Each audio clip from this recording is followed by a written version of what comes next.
क्या मांग रहे हैं? जी मेरा ये पिटीशन बनाई किसने? वो तो किसी वकील साहब से बोलूंगी, लिखा मैंने तो वकील साहब से बनवाया था। चाहते क्या है इसमें? जी जी क्या चाहते हैं इस पिटीशन? ये मिलोड ये जो मेरा मेरा अपना इंजीनियरिंग मटेरियल टेस्टिंग लेबोरेटरी है, वो बीआई से रिकॉग्नाइज था। 2013 के बाद उन्होंने एक कंडीशन डाल दिया।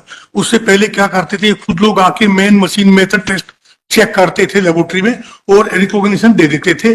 मेरा लेबोरेटरी रिकॉग्नाइज था। उसके बाद 2013 में उन्होंने एक लेबोरेटरी रिकॉग्नाइज स्कीम निकाली और उसमें एक कंडीशन डाल दी। It is on page 94 of the my writ petition.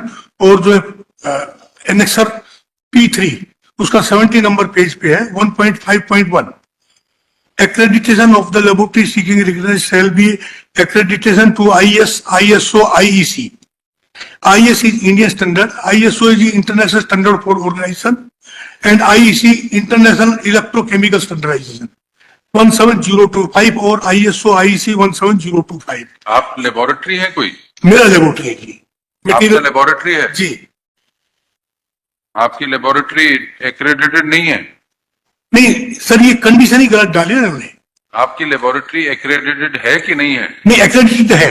तो फिर आप पिटीशन क्यों फाइल कर रहे हैं? ये आईलैक एप्लेक डाला ना इसने, आईलैक एप्लेक डाला इसने। आईलैक की रिकग्निशन जरूरी मांग रहे हैं? हाँ। आपके पास आईलैक की रिकग्निशन है कि नहीं है? नहीं है। तो आप इस पिटीशन में अपने लिए तो कुछ रिलीफ मांग ही नहीं रहे। जी आप इसमें पब्लिक इंटरेस्ट लिटिगेशन लगाइए क्या? नहीं, मेरी पर्सनल है साहब, मेरी खुद। तो पर्सनल तो आपने अपनी लेबोरेटरी के लिए परमिशन मांगी नहीं। नहीं, मैं इनसे आपने इस पिटीशन में जो कहा है कि आईलैक की जो कंडीशन लगाई है गलत लगाई है, गलत लगाई एक्चुअली। उसके बाद क्या करना है वो तो आपने मांगा नहीं। तो ये जो कंडीशन है गलत लगाए सर, इसको आपको एक्रेडिटेशन नहीं दे रही है, रिकॉग्निशन नहीं दे रहे, नहीं दे रहे रिकग्निशन, क्योंकि आपके पास आईलैक नहीं है। आईलैक एप्लेक्सी तो आपने इस पिटीशन में मांगा है कि जी आईलैक की कंडीशन गलत है। गलत है। उसके आगे भी तो मांगना था कि मेरे को रिकॉग्नाइज करो, वो तो आपने मांगा नहीं इसमें। तो इसका बेनिफिट क्या होगा इस पिटीशन? प्रेयर में आपने वो तो मांगा नहीं।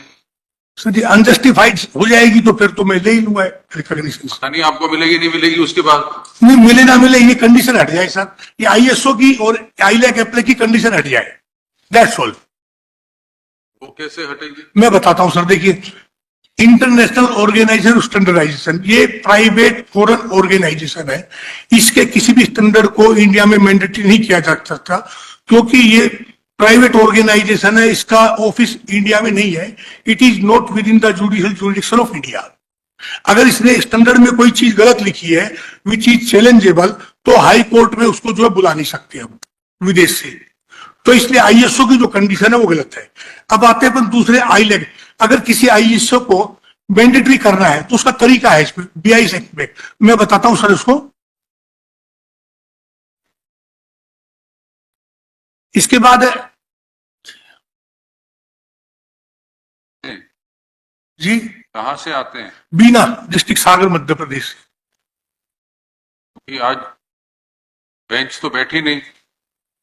एक फिक्स डेट दे दीजिए सर। कौन सी तारीख को आएंगे? कोई भी दे दीजिए सर, ताकि मैं एक आऊंगा। तो मैं इस बार भी आया, पिछली बार भी फिक्स डेट थी, अभी भी जो है। आप बताइए कब की तारीख चाहिए? जो कॉन्वेंट कोर्ट को सर वो दे दीजिए, मैं उस दिन आ जाऊंगा और मेरे को सुना जाए। होली के बाद दे दीजिए, जो भी मेरे को सुन ले प्रायोरिटी से, वही मेरा इच्छा है sir. List before the roster bench on 20 March shoot करेगी या फिर आ जाऊंगा sir on 20th March? Okay.